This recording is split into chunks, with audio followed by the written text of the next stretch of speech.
नमस्कार, खबर तो समझिए देख रहे हैं आप और मैं आपके साथ रंजना रावत। बुलेटिन में सबसे पहले बात पंजाब के सियासी सर्कस की।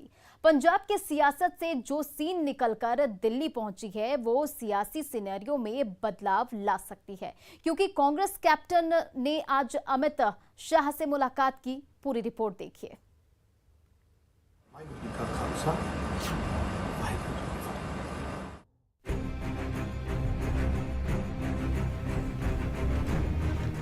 शुरू होते ही खत्म हो गए गुरु।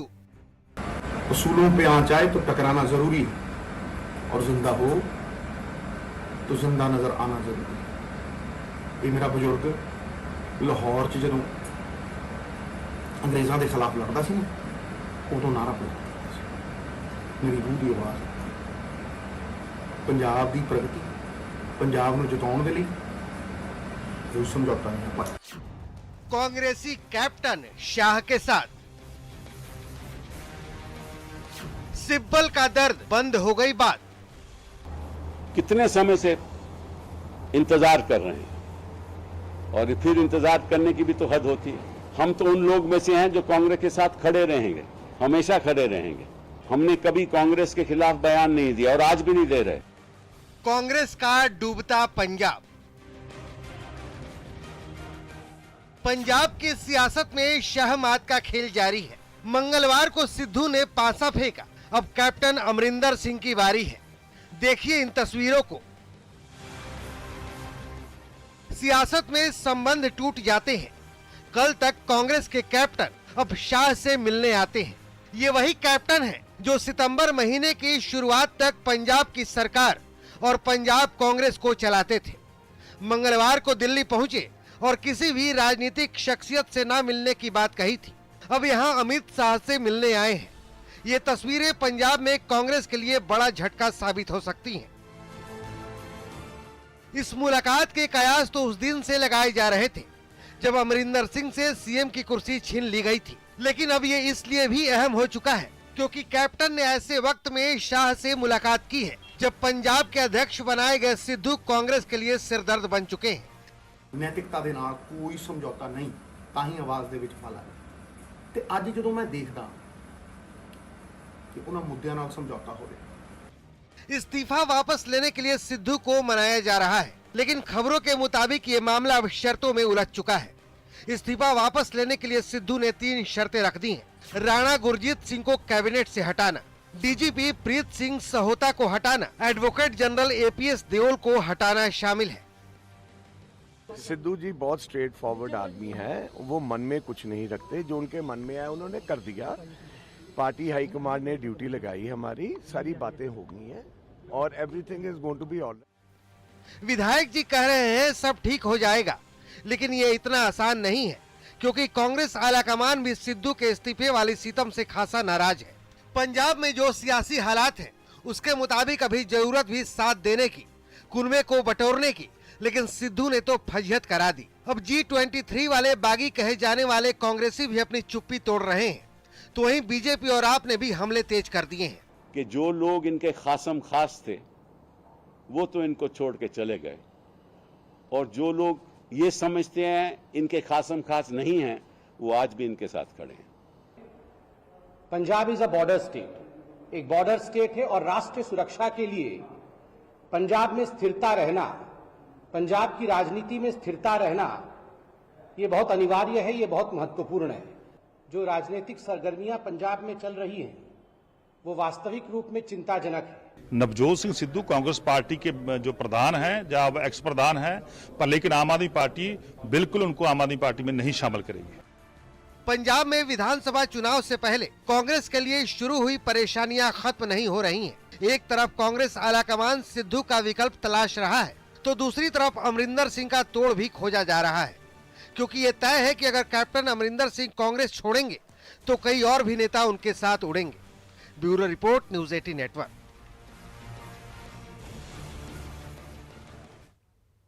आपने पूरी रिपोर्ट देखी, अब खबर तो समझिए। कैप्टन अमरिंदर सिंह और गृह मंत्री अमित शाह की मुलाकात कांग्रेस को बड़ा झटका है।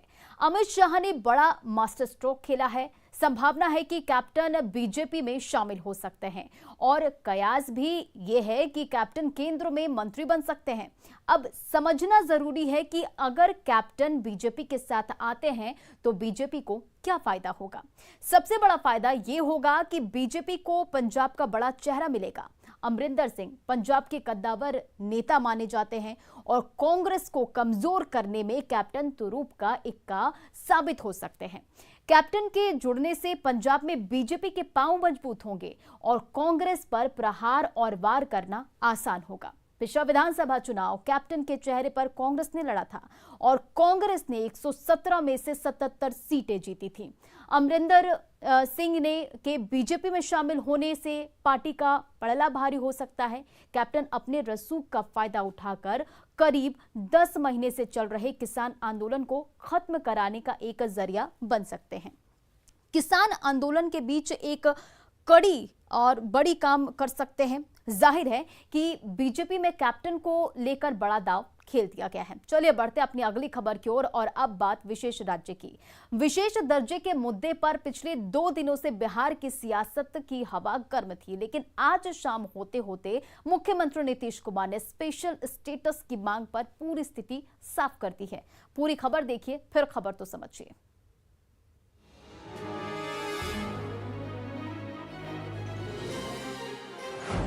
विशेष दर्जे की मांग पर नीतीश कुमार कायम। मंत्री जी का अपना वो तरीका हो गया कि अब जितना दिन से किए नहीं सुना गया है। बिहार ने नहीं छोड़ी विशेष दर्जे की मांग। सहायता दी जाए वो एक अलग बात है, लेकिन हम लोग कहाँ कभी छोड़े। विशेष दर्जे की मांग को लेकर लगने लगा था कि जेडीयू के तेवर नरम पड़ चुके हैं, जेडीयू थक चुका है, लेकिन नीतीश कुमार ने एक झटके में तमाम अटकलों को ये कहते हुए खारिज कर दिया कि उन्होंने विशेष राज्य के दर्जे की मांग छोड़ी नहीं है। क्या है तो अब राहत ये दिया जाए, विशेष सहायता दी जाए, वो सब एक अलग बात है, लेकिन हम लोग कहाँ कभी छोड़े। शुरू से ही हम लोग कहें राज्य का तो सब दिन से मांग जारी रहेगी। सब चीज पर कोई मतलब करने की जरूरत नहीं। जो भी केंद्र सरकार का निर्णय है, केंद्र सरकार निर्णय करती है, लेकिन हर राज्य को जहाँ कहीं भी गरीबी है तो उसको सहायता देने का है तो करने की बात है। आप तो जानते हैं इसके लिए कमेटी भी बनी जब कांग्रेस का शासन था तब भी, लेकिन उसके बाद भी उन लोगों ने कोई निर्णय नहीं लिया। तो अभी तो इसके बाद का जो कमीशन का रिपोर्ट आया था 14वें का, तो उसके बारे में कहा गया कि उसमें नहीं कुछ कहा गया है। तो जो कुछ भी केंद्र को करना है वो तो निर्णय लेना उनका काम, लेकिन हम लोग तो शुरू से जो राज्य है उसका विकास होना चाहिए, तो ये बात है और कोई। दरअसल 2 दिन पहले बिहार के योजना एवं विकास मंत्री विजेंद्र यादव ने कहा था कि विशेष राज्य के दर्जे की मांग पर 7-8 साल के रवैये को देखते हुए बिहार अब विशेष दर्जा नहीं बल्कि स्पेशल पैकेज की मांग पर फोकस करेगा। यहां तक कि जेडीयू के राष्ट्रीय अध्यक्ष ललन सिंह और जेडीयू कोटे से मंत्री बने आरसीपी सिंह ने भी विजेंद्र यादव की बात को खारिज नहीं किया था, लेकिन अब नीतीश कुमार ने एक बार फिर साफ कर दिया है कि विशेष राज्य के मुद्दे पर उनका स्टैंड आज भी वही है जो पहले था। विशेष राज्य का दर्जा का मांग करते करते हम लोगों ने क्या कहते हैं कमेटी भी गठन हुआ, उसने भी रिपोर्ट दिया, लेकिन इसके बाद भी कोई नतीजा नहीं निकला। तब कितनी मांग की जाए? नहीं, विपक्ष कहता रहा है कि हम लोगों ने सर्वसम्मत से वो किया था, तो अब विपक्ष क्या कहता है? हम लोग जो एक सरकार में हैं तो मांग की एक सीमा न होगी। 7-8 साल तो लगातार मांग कर भी की, तब कितने दिन अनवरत यही किया जाए, अपना काम कर रहे हैं। मंत्री जी का अपना वो तरीका हो गया कि अब जितना दिन से किए नहीं सुना गया है तो अब राहत दिया जाए, विशेष सहायता दी जाए, वो सब एक अलग बात है, लेकिन हम लोग कहाँ कभी छोड़े। दरअसल संविधान में विशेष राज्य के दर्जे का कोई प्रावधान नहीं है। राज्य की सामाजिक, आर्थिक, भौगोलिक आधार पर विशेष राज्य का दर्जा दिया जाता है। केंद्र सरकार अपने विवेक से विशेष राज्य का दर्जा देती है। न्यूज़ 18 के लिए पटना से शैलेंद्र कुमार की रिपोर्ट। चलिए अब खबर को समझिए। सीएम नीतीश कुमार ने साफ कहा है कि विशेष राज्य की मांग पुरानी है और अभी वो अपनी मांग पर कायम है। समझिए कि विशेष राज्य के दर्जे के लिए अब तक क्या क्या हुआ है। दरअसल 2006 में विशेष दर्जे के लिए बिहार विधानसभा से प्रस्ताव पास किया गया और 2009 से बिहार को विशेष दर्जा देने की मांग तेज हुई। 2011 में जेडीयू ने बिहार को विशेष दर्जे के लिए हस्ताक्षर अभियान चलाया और केंद्र को 1.25 करोड़ लोगों के हस्ताक्षर वाला ज्ञापन सौंपा गया। तब की केंद्र सरकार ने रघुराम राजन कमेटी का गठन किया। रिपोर्ट में कहा गया कि बिहार को विशेष दर्जा नहीं मिल सकता। नीतीश कुमार ने केंद्र को फिर विचार करने को कहा। केंद्र पर दबाव डालने के लिए 2013 में जेडीयू ने अधिकार रैली की। विशेष दर्जे के लिए मुख्यमंत्री नीतीश कुमार ने संकल्प यात्रा भी की और बिहार विधानसभा चुनाव में बिहार को विशेष दर्जे की मांग की। लगातार मुद्दा बनता रहा। चलिए बढ़ते हैं आगे। बिहार के मुख्यमंत्री नीतीश कुमार ने एक बार फिर साफ कर दिया है कि बिहार के लिए विशेष दर्जे की मांग पर वो अब भी कायम है और मुख्यमंत्री के बयान के बाद बिहार में सियासी बयानबाजी का दौर शुरू हो गया है। प्रधानमंत्री जी तो बिहार के विकास को लेकर इतनी सारी योजनाएं और एक तरह से विशेष ध्यान उनका है और बिहार का विकास हो, बिहार के किसानों का, हर वर्ग का विकास हो, इसके लिए लगातार केंद्र सरकार योजनाएं दे रही है, काम कर रही है। तो मैं समझता हूं कि भारत सरकार जितना कर सकती है और जितना करना चाहिए, माननीय प्रधानमंत्री जी ने हर समय उत्साहवर्धक राहत पैकेज हो या बिहार सरकार, भाई पता नहीं चल रहा है। नीतीश जी के सहयोगी, इनके कैबिनेट के मंत्री कह रहे हैं कि अब हम बिहार के लिए विशेष राज्य का दर्जा नहीं मांगेंगे और अब नीतीश जी कह रहे हैं कि हम उस मांग से पीछे नहीं हटेंगे। किस नशे में है भाई आप लोग? कोई कैबिनेट का मंत्री कुछ कह रहा है, माननीय मुख्यमंत्री जी कुछ कह रहे हैं। तेजस्वी यादव जी ने जब तीखे सवाल किए और आदरणीय नीतीश कुमार जी से पूछा कि विशेष राज्य के दर्जे पर सिर्फ ये राजनीति कर रही थी जेडीयू, तो बौखला करके आज फिर यू टर्न ले लिया आदरणीय नीतीश कुमार जी ने। जनता सब देख रही है। बिहार विशेष राज्य का दर्जा क्यों मांग रहा है, ये समझना भी जरूरी है। साथ ही ये भी समझिए कि विशेष राज्य का दर्जा मिलने से क्या फायदा होता है। दरअसल किसी भी राज्य को विशेष दर्जा मिलने के बाद केंद्र सरकार 90% अनुदान के रूप में फंड देती है और शेष 10% रकम पर कोई ब्याज नहीं लगता है। बिहार को वर्तमान में 30% राशि अनुदान के रूप में मिलता है। शेष 70% केंद्र का कर्ज होता है। हर साल केंद्र सरकार अपने प्लान बजट में 30% रकम विशेष दर्जा प्राप्त राज्यों को देती है और इसके अलावा ऐसे राज्यों को इनकम टैक्स, एक्साइज और कस्टम में भी छूट मिलती है। चलिए बढ़ते हैं अपने अगली खबर की ओर। लंबे इंतजार के बाद आखिरकार गोड्डा से रांची के लिए स्पेशल ट्रेन की शुरुआत हो गई है। गोड्डा रेलवे स्टेशन पर सांसद निशिकांत दुबे ने ट्रेन को हरी झंडी दिखाई, जबकि दिल्ली में रेल मंत्री अश्विनी वैष्णव ने ट्रेन को ऑनलाइन झंडी दिखाई।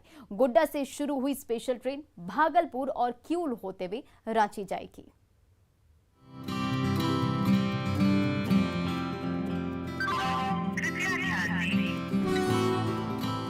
रेलवे ने झारखंड को लगातार दूसरे दिन दूसरी बड़ी सौगात दी है। बुधवार को गोड्डा से रांची के लिए बहुप्रतीक्षित स्पेशल ट्रेन की शुरुआत हो गई, जबकि मंगलवार को जसीडीह से रांची होते हुए वास्को डी गामा के लिए चली ट्रेन पहले ही दिन खचाखच भरी रही। बुधवार को गोड्डा रेलवे स्टेशन पर सांसद निशिकांत दुबे ने गोड्डा रांची स्पेशल ट्रेन को हरी झंडी दिखाई, जबकि दिल्ली से रेल मंत्री अश्विनी वैष्णव ने ट्रेन को रवाना किया। इस ट्रेन के शुरू होने से इलाके के लोगों की लंबी समय से चली आ रही मांग पूरी हो गई है। और 4 महीने में यहाँ से दिल्ली के लिए ट्रेन है, यहाँ से रांची के लिए ट्रेन है। यहाँ से कनेक्टिविटी है कि आप कवि गुरु एक्सप्रेस कैसे पकड़िएगा, यहाँ से कनेक्टिविटी है कि आप देवघर और दुमका कैसे जाइएगा। 6-6, 7-7 ट्रेन जो है इस गोड्डा में मिल गया। गोड्डा से रांची की दूरी तय करने में इस ट्रेन को 17 घंटे का समय लगेगा। ट्रेन के लंबे रूट को लेकर सवाल उठा रहे विरोधियों को निशिकांत दुबे ने सीधा जवाब दिया है। जामताड़ा के विधायक बोले कि ट्रेन नहीं चलने देंगे आज। ट्रेन चली कि नहीं चली? ट्रेन चली कि नहीं चली? हाथी चले बाजार, कुत्ता भूखे हजार। और क्या कर सकते हैं आप इन लोगों के बारे में, और क्या कर सकते हैं? बहरहाल गोड्डा रांची स्पेशल ट्रेन सप्ताह में 3 दिन चलेगी। गोड्डा से ये ट्रेन दोपहर 12:40 पर खुलेगी, जो भागलपुर, किऊल, जमुई, जसीडीह, धनबाद और बोकारो के रास्ते अगली सुबह 5:45 पर रांची पहुंचेगी। ये ट्रेन नियमित रूप से रांची से 30 सितंबर और गोड्डा से 1 अक्टूबर से चलेगी। रांची से गोड्डा के लिए ये ट्रेन दोपहर 3 बजे रवाना होगी, जो अगले सुबह 7:20 पर गोड्डा पहुंचेगी। गौरव कुमार झा, न्यूज़ 18, गोड्डा। चलिए अब इस खबर को समझिए। रांची गोड्डा एक्सप्रेस के चलने से लोगों को अब सुविधा मिलेगी। गोड्डावासी सीधे राजधानी से जुड़ जाएंगे और झारखंड से बिहार के लिए भी एक और नई ट्रेन मिल गई है। नई ट्रेन रांची से भागलपुर होकर गोड्डा तक चलेगी। इससे भागलपुर और आसपास के लोगों को भी काफी सुविधा मिलेगी। रेलवे ने गोड्डा से रांची के लिए सीधी रेल सेवा शुरू करने से के साथ ही यात्रियों की जेब का भी ख्याल रखा है। इस ट्रेन में सफर के लिए त्योहार स्पेशल ट्रेन जैसा अतिरिक्त किराया नहीं चुकाना होगा। तो देखिए, काफी लंबे समय से लोगों की मांग थी और आज ये मांग पूरी हुई और लोगों में भी काफी उत्साह है। चलिए बढ़ते हैं अपनी अगली खबर की ओर। 2 अक्टूबर को बिहार अपना ही रिकॉर्ड तोड़ने की तैयारी कर रहा है। गांधी जयंती के अवसर पर बिहार में एक बार फिर मेगा वैक्सीनेशन अभियान चलाने की तैयारी है और इस बार वैक्सीनेशन का एक और बड़ा लक्ष्य तय किया गया है। इस बार क्या है टारगेट और उसके लिए कैसी तैयारी चल रही है, जानने के लिए पहले ये रिपोर्ट देखिए, फिर खबर तो समझिए।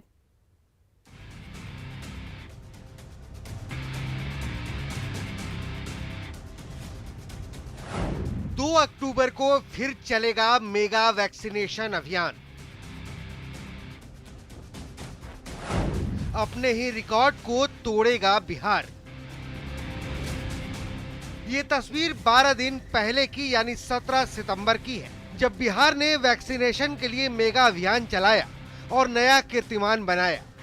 17 सितंबर को पूरे देश में 2.5 करोड़ से भी ज्यादा टीके लगाए गए, जिसमें अकेले बिहार में 33.5 लाख से ज्यादा लोगों को वैक्सीनेट किया गया, जो एक दिन में वैक्सीनेशन का सबसे बड़ा रिकॉर्ड था।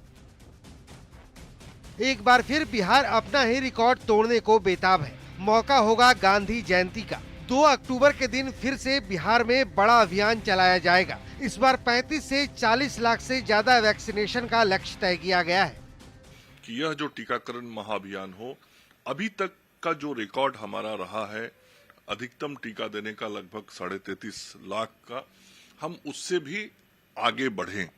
और निश्चित रूप से जो तैयारी चल रही है, मैं विश्वास पूर्वक कह सकता हूं कि जो हम प्रयास कर रहे हैं कि हम अभी तक के रिकॉर्ड को तोड़ते हुए आगे बढ़े, जरूर हम बढ़ने में सफल होंगे। मेगा वैक्सीनेशन अभियान की तैयारियां जोरों पर है।